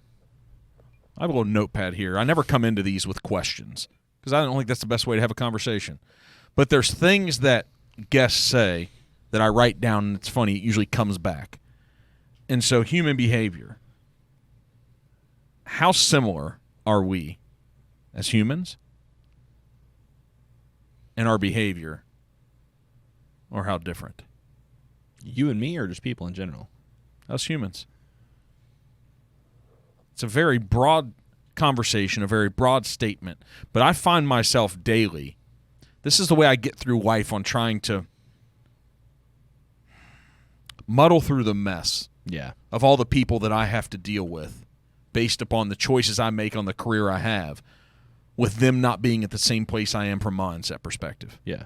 Without judging them, I just go to this place, I'm like, guys, why don't you understand it? Because it's human behavior. Yeah. I think that all people are operating on the same set of rules and boundaries, meaning we're all playing the same game on the same field. I don't think I am. Well, I think I'm playing the same sport. I'm just on a different field. Yeah, but for the sake of this. Let me set this up. We're all playing on the same field with the same set of rules in the context of we're all seeking gratification, positive affirmation, and we're pursuing things that we think will give us that. Like, we want to feel good, okay? Yeah. I feel good by doing a ton of hard work and accomplishing something. I feel good when I give somebody a nugget and I see a light bulb off. A drug addict feels good when they take a hit. Someone feels good when they buy something with money they stole. Right? We're all operating on the same dopamine hits. Yeah, we're talking broad human behavior. Everything you and I are doing, and everything a drug addict or a criminal is doing, we're all doing for the same biological human reasons. We're all after the same thing. Everything else is a mental thing. So human behavior, yes, is a mindset, but at the end of the day, we're all seeking the gratification. There's biological things that play into that mindset as well. And I don't care how strong your mind is, there's biological things that will outdo any of the strongest mindsets, which is why it needs to become a habit, and you have to reprogram. I don't need that thing, even though I know it feels good to accomplish or to do or to have but I can't do that very often or at all. But this thing over here, it may not feel quite as good to have or do or accomplish, but I can do that all the time. And then all of a sudden, I'll take a level 7 every day versus a level 10 once a month. So what does Phil Treadwell feel is worthwhile gratification? I think it was just that. I'm wired. I want to learn. That's why I like to travel. My wife and I say every time we go somewhere really cool, man, we're going to come back here. We never do. We always go somewhere new. I can walk whenever we do travel, like at cities. Some people are like, you let your wife go shopping? Da, da, da, da. Yes, I do, and here's why. I take to, like, one of my favorite places to do this is in Nordstrom in Chicago. Maybe it's Macy's in Chicago. Maybe both. I think it's Nordstrom. There's a big bar in the middle of it, right next to the men's floor. And I go sit there and just start conversations with some of the other dudes that are waiting, like their wives are shopping or whatever. Or I'll let my wife get a whole bunch of clothes, and I'll go to the dressing room because they're always like big like seating areas. And you start talking to people and find out who's tourists, who's locals. Well, if they're local, okay, where's the cool place to eat? Where's like the cool things? Like, I want to learn. I want to experience. There's a huge rock, and I want to know about as much of it as possible. That's not everyone. That's me. I get dopamine hits from learning something new. I get dopamine hits in seeing other people learn something from things that I've learned. Most of my stuff is not original thoughts. Most meaning high 90 percentile. This is stuff that I've learned from other people, other places, and I regurgitate it my own way. Right? Our mutual friend Kyle Draper talks about that book. I can't remember the name off the top of my head. Steal Like an Artist. Yep. Yeah.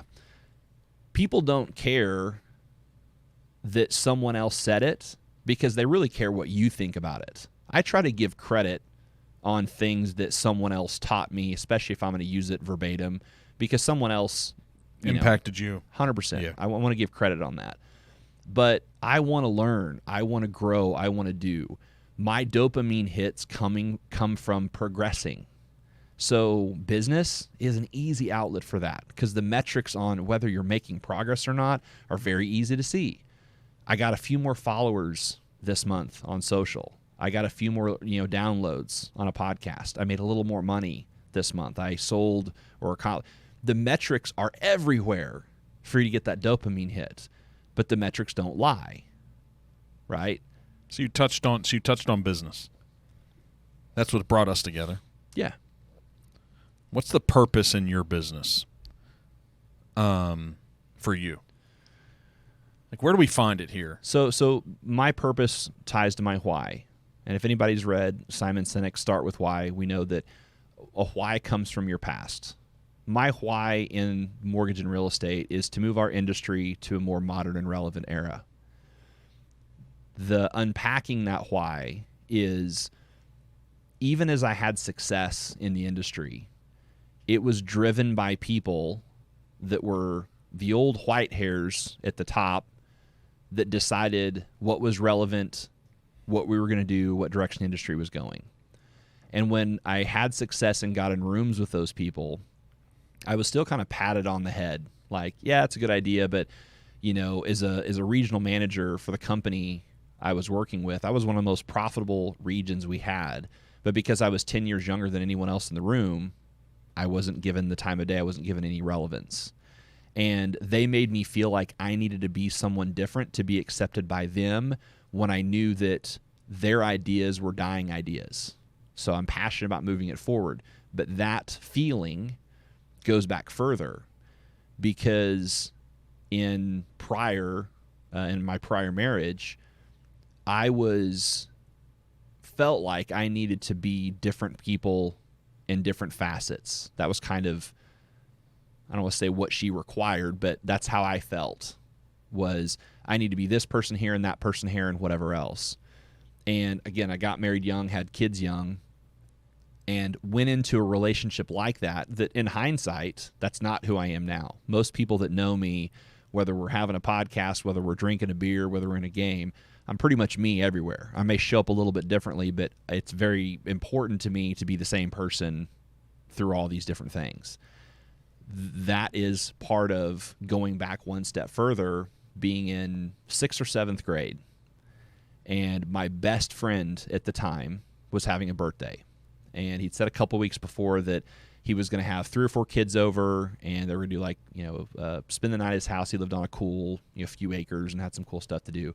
So the Monday before the Friday that I knew was going to be kind of his birthday celebration, I said, hey, I need to tell my mom, what's going on? What's the plan? And he proceeds to tell me that I wasn't invited. And so my best friend, who I considered to be my best friend at the time, I wasn't even in his top 4 because he had 4 other dudes going over there. And that's where I learned, okay, I need to be what other people want me to be to get accepted and play their game. And then that carried over into a toxic marriage. And so then when I got past that point and had success in business and got in rooms where people exhibited those same characteristics of you need to do what we think is valuable, who we want you to be, to have influence and success and move this industry forward, it then became a passion project and a why, because I looked back at that 6th grade, 7th grade kid that was devastated and still begged his mom for $5, $10, $20, whatever, to put into a card to give him a birthday present when I wasn't even on his radar as far as closest friends. And again, there can be all kinds of things to unpack, but bottom line, those past experiences influence my why of I want to show up as me. I want to impact and influence people positively to build the business that's more modern and relevant, because let's be honest, no matter how far mortgage and real estate has come in the last couple of years, which is our chosen industry, it's nowhere near so many other verticals of where it needs to be for the type of consumer experience that people really want. And deserve. And deserve. That's exactly right. So the way our minds operate, we believe it's important to have goals, to have visions for our lives, to have a plan. There's books out there by really successful people about how many steps ahead you should think. There's the Grant Cardones of the 10Xs. People who have achieved really big things, success or not, and significant or not, that's my word, but they've just achieved things that we all look at and we're like, wow, kudos, man. Like, good job. How important is it for you, do you believe? How far ahead should you look? You know, it goes back to that. It depends on where you're at in the journey. If you're at the very beginning of the journey, you may not even start hitting the checkpoints if you think you have to climb Mount Everest. So for some people, it's just go to the first checkpoint. When you get to the first checkpoint, you can make the decision if you need to go to the second checkpoint. Once you're at the first, just go ahead and go on to the second. Once you've hit some checkpoints and you've made the decision and you're moving forward, then you can start creating the strategy of how high up Everest you need to look through the checkpoints. For most people, you just need to get started and stop looking too far ahead. Once you've started taking action, right? It was a similar conversation that we had before we came up here. You had a young realtor who is making cold calls, doing some door knocking. The advice that I gave him was do the exact same thing for 50, 60, 70, 80, 100 doors. Do it the exact same way with the exact same words, and then find the commonalities. Most people haven't done enough work before they start trying to create some type of a strategy. Go do something, and then you can start strategizing. At this phase, I still take some of my own advice. I'm not putting out content at scale. I don't care if I'm putting out more than an average person or average mortgage loan officer or whatever. I'm trying to level up to a high level before I start being too strategic. So I think there's a difference between looking down the road and trying to craft that versus I know that I have the ability and the desire to become a Gary Vee or become an Ed Milet or whatever. And that's not arrogance that I'm the same level as him. I'm not at all. I'm saying if my why is big enough and I stay consistent as long as they have, I have the opportunity to do that. That's my belief. So yes, that's out there. And you find the things that you can lean into the same way Gary Vee has, I want to buy the Jets. If he wanted to buy the Jets right now, he could buy the Jets. He could put the people together to do it. He has that thing out there, right? Macro patience, micro speed to steal directly from him. That's kind of how I want to answer that question, I think. I have a huge vision of the type of business, organization, community, personality that I can build, but I'm very, very patient in that. It's the short-term checkpoints. Man, I want to blast this out as quickly as possible. I want to take action on a ready, fire, aim scale because, again, came full circle. You can't better something that you've never done. It's analysis paralysis, whatever you want to call it. So how do you believe – so the easy way forward in my life is I reflect, and I try to unpack this person I am today. And I don't get too caught up on it because I have this idea in my mind that I seem to be better tomorrow. Just tomorrow. Just a little bit better. How much? I don't know. Just better. Mm-hmm. Well, Mark, what's that mean? I don't even know what it means. I just know that when I get to the end of today, whatever time it ends, could be one of those 20-hour days, 18-hour days, I just know tomorrow. And as I do self-reflection, I'm like, how do you do it? It's like, okay, well, I've already learned what I learned today. Yeah. So when I wake up tomorrow, I already know what I knew. Yep.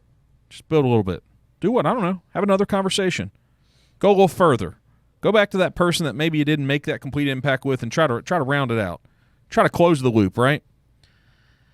I don't know why I think that way, but I think it's the key to my success. It is. But I have these huge goals. I've got Mount Everest. Yeah. I have it, and I know it's there. Yeah. Like, I actually know, I don't know if it's 30 months or 36 or 40 months or 48, but it's somewhere within the next 5 years. Then I'm going to pick up the phone and say, hey, Phil, I'm coming to Dallas on my plane. Hey, man, like, that's just one stop because I'm going to go to Tampa. Yeah. Like, what are you doing for the day? You want to ride and talk for a couple hours? Yes. Right? Now, I'm not going to bring you back.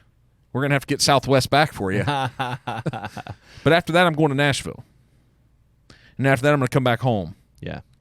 And so, but I have zero problem in knowing that tomorrow I just got to grind a little more. Right.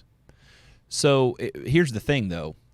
It is accurate and true. I mean, there's books written about it. There's The Compound Effect by Darren Hardy. It's awesome. There's The Slight Edge, which is, I think, Gary Paulson. It's a similar book. The premise of The Slight Edge, much like Compound Effect, is there is no flat. You're either going up or you're going down. So to your point of, I'm going to approach every day and get 1% better. That's why 90-day programs work. Because if people stay focused for 90 days, they're almost 100% different than they were when they began. But after 30 days, which is really how most people last, there's enough difference where they see results. You can't notice 1% different, but you can notice 30% different or 90% different. Where most people fail is they don't let enough of the 1% or the little bit better one conversations stack up long enough. So to your point, if you look at real science and real mathematics and you look at, bell curves and standard deviations and all the stuff, there's a hockey puck, right? Or the hockey stick. There's so much time that's flat before you just go straight up. 6 feet from gold. We can use all these analogies, right? But the bottom line is success is about consistent and persistent effort over time. We count the cost too much. Downstairs earlier, I had a realtor after I talked said, you said you had like some stats and some analytics about the engagement that you guys were doing. I said, yeah. She said, well, I was just curious, like how much? How much did you engage? I knew what she was looking for. What price am I really going to have to pay? And here's what I told her. I said, each of our social media profiles on each of the platforms, we typically would do 5 in the horizontal feed because those stories end up in the DMs, and 5 in the vertical feed, which is just comments. But I have 3 or 4 pages that I would do that with on Instagram, 3 or 4 pages I would do that on Facebook, 3 or 4 pages on LinkedIn, and on and on and on. So it turned into a ton of engagement. I said, here's the deal. Pick a platform and do 5 or 10 comments and 5 or 10 stories. And she just kind of looked at me. I said, because here's the thing. It's not about those 5 or 10 comments today. It's about 5 or 10 comments every single day. And she kind of looked at me, kind of nodded like, okay, I get it, meaning he's not going to tell me what the cost is. And I'm not saying this in a negative way. I'm saying this is an insight into exactly what we're talking about. People understand I'm going to be a little bit better today. I'm going to work hard and be a little bit better today. What happens when you wake up and feel like shit? What happens when you wake up and your significant other is a complete and utter asshole to you? What happens when the day is stacked end to end and you don't have any time for yourself and all you want to do is be pissed off? What happens when you wake up and you're sick? You fucking get up and go to work. That's what you do. That's right. It doesn't. That's the thing. People count the cost. It's not about 5 comments, 10 comments. It's not about 1% better. It's about doing it every day, whether you want to or not, and not saying how many more days do I have to do it. You do it every single day until you don't have to do it anymore. Well, when's that going to be? When you get there, you'll know. If you're asking the question, you're not there yet. That's the bottom line. I want, I've lived a very frugal life for 18 years. And I'll continue always to live more frugal than I'm capable. Always.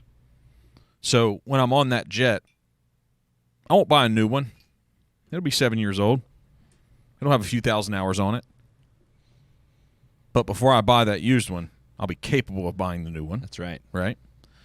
But here's where I want everybody to get. My passion at this point in my life is I couldn't appreciate financial independence unless I didn't have it. I came from a place of not having it. And the biggest unlock in my life has been not having to worry about money. Mm-hmm.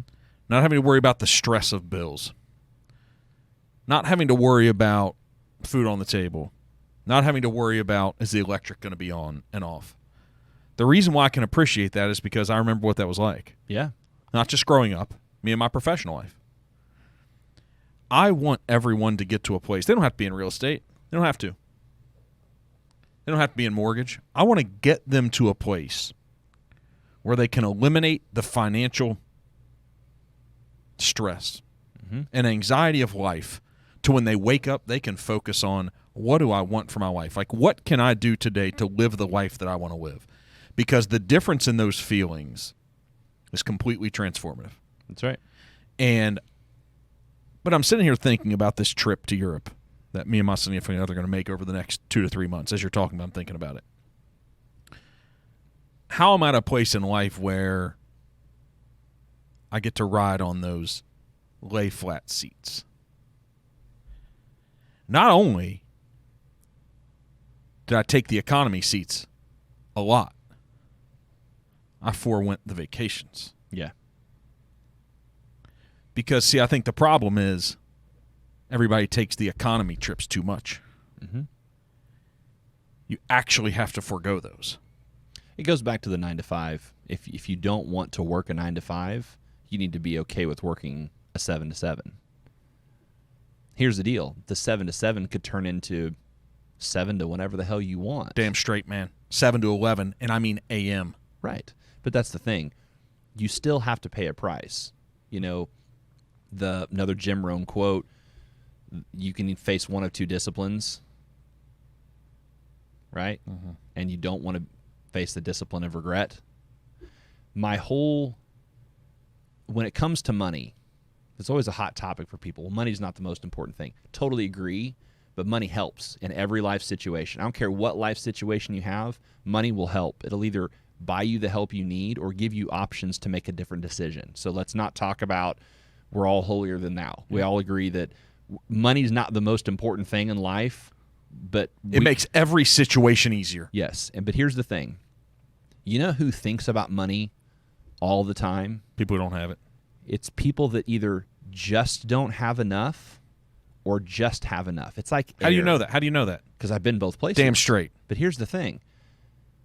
It's like air. If you have all the air in the world, you've not thought about breathing this entire podcast. Actually, I did. Even if you did. I'm messing with you, man. If someone, the average person listening to this, wasn't thinking about breathing, why? Why do we not think about breathing? Because it's in abundance.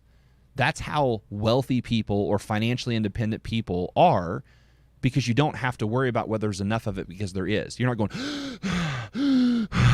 I've got plenty of air, so I'm gonna suck down as much as I can. No. People think that have a ton of money or financially independent just spend it because they got it. No, they don't. But here's the deal. If you're in an airtight room, you're also not sucking air down, and you're thinking about it all the time. So if you just have enough money You think about it all the time because you're sinking below water about to drown, or you're just below the surface. But whether you've already sunk and you got no air, you're dead. You ain't thinking about it. Or you got plenty of air. Money is not the problem. It's if you are just under how much you need or just over how much you need, it consumes your thought because you're trying to get one side or the other of that line. But if you're way above the line or way below the line, it's not even a passing thought. All right, let's give a little hope to people here as we spend a few more minutes on this. Because I don't want to just talk about problems. I just want to talk about my mindset. But here's the hope. Are you saying that I just framed up problems? Is that what you're saying there? Nope. I'm saying that that's how these thoughts come into my mind on what my problems used to be and how I overcame them. And I know that there's a lot of people around my world, my family, that are like, whatever, dude. Well, Rory Vaden says you're most uniquely capable of helping the person you used to be. Okay. I used to be poor as hell. There you go. You're most uniquely positioned to help people that are poor. Here's what I know. In the moments of my life when I was the most cash-strapped ever, we all have these baseline of bills. Sometimes you can pay them, sometimes you can't. But whatever the obligations that you've committed yourself to, could be rent, could be a mortgage, could be level of lifestyle that you're used to living, expensive restaurants you're going to or lack thereof, how much gas you need on a daily basis, what it takes to keep the lights on, those feelings of like, hey, I should turn the light off today because it's going to save me $1.50 because that's going to impact me in a month. Whatever the baseline of expenses you have, you need to make more than that. Yep. There's so many ways to frame it, Kiyosaki, all the people, but I did understand it. And you can't think too macro about it because if you can just save $200, it does something to you mentally. If you can pay your bills and have $200 left over, here's what you've proven to yourself. I can do it next month. Yep. What is that word? Belief? Yeah. And then all of a sudden you have $400 in the bank. But here's the challenge. Don't spend it. That's right. That's the challenge. Because most people are like, but I'm going to have 200 more next month, so I can spend this 400 that I've got right here. Yeah, but what I'm trying to get you to do, I'm trying to get you to a place where you have 2,000. Right. But that's not our so again, it goes back to mindset. You've got to show people. There's a stat that I use because again I have kids. If someone, let's put $200 a month, if they put $200 a month away from age 20 to age 30, and then stopped and did not put any more money in, and put it in an index fund. I don't care what they put it in. Anything that bears interest at all, from age 20 to age 30, they just put 200 and then didn't touch it again. They'll have more money than someone who started at 30 and put in 200 every month until they turn 65. So I have a 19-year-old. I'm like, listen, you could put whatever amount away for 10 years and stop at 30 and not touch it until you turn 65 and have more than someone that starts at 30. So you can invest for 10 years or you can invest for 35.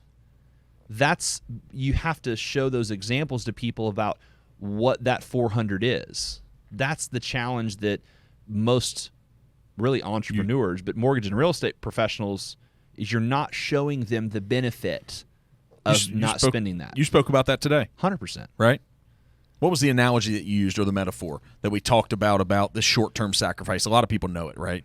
I don't know exactly what it was, but I do know the longer that you can hold off consuming luxury things or consuming the things that we want to, the longer you can hold off, man, the more you're going to have in the future. There's so many ways it's abundance. Right? So what was it this morning you touched on? Yeah, it's a quote I heard that we give up what we want most for what we want now. And the reason I remember that is because I'm as guilty of it as anybody else, if not more so. That's why it hits home and it goes to the failure thing. I've screwed up at those types of things enough. That's why I'm more passionate about those types of things with my kids and other people around me. How many times have I been like, I got plenty of time for that. I'm just going to go ahead and use the money for this. We give up what we want most for what we want now, and it derails people to where they're out of options. And so it goes back to what Kevin O'Leary says. A salary is just an amount of money that companies pay you to give up on your dreams. How true is that? It's completely true. It's totally true. So if we link all these things together, we've got to know what we're trying to accomplish. We have to have our why behind it. We got to figure out what is the thing that I need to do every day, stay consistent and persistent, and understand that everything takes time. It could be 6 months for some people, it could be 6 years or 16 years for another. But if you get where you're going, does it matter in the end? We said it yesterday. People wildly overestimate what they can accomplish in a year and wildly underestimate what they can accomplish in 10 years. Let's help them change that, man. 100%. I'm down for it. All right, so let me give a cheers here. Cheers. Let's wrap this thing up. These guys here in the background, Jack and Dave, they're tired of hearing us, man. Or else I don't know. They're kind of smiling. I don't know what they're thinking, but we're gonna find out here in a minute. So, hey, I think it's better to allow me to give the guests an opportunity to say, like, how do we find you? How do we get a hold of you? What are you doing? Rather than me try to write some stuff down and try to sound like it's better. Man, I'm pretty easy to find. All the socials at Phil Treadwell, website philtreadwell.com. Right now, we're trying to help mortgage and real estate professionals navigate a difficult market. One of the most difficult markets in the last couple of decades, including the one after the financial crisis. Because after the financial crisis, we knew what we were dealing with. I don't think people really understand what we're dealing with right now. So we've had some success this last year, and we're trying to help people package that. We want them to be relevant in this marketplace. So we're trying to do what we did earlier, help them kind of digitize that reputation, create a unique value offering, and articulate what the financial opportunities are in the market. Letting people know that recession or not, in recessions, that's when you create wealth. I tell people all the time, when markets are good, everybody makes money. When markets are tough, a few people will create wealth. Now's the opportunity. So we're spending some time doing that. We've got some workshops that we're doing. If anybody, is curious about that, by all means, reach out. We've got some cool stuff. But podcast, mortgage marketing expert, just mmepodcast.com. Love to get some feedback, whether you like it, whether you hate it. We're always trying to improve. So, all right, man. Thanks for bringing the Texas love to Cincinnati and Northern Kentucky. We're going to go have a good steak tonight at a place called Jeff Ruby's. What's the most expensive Wagyu they got in the place? Well, I'm sure you're gonna let me know.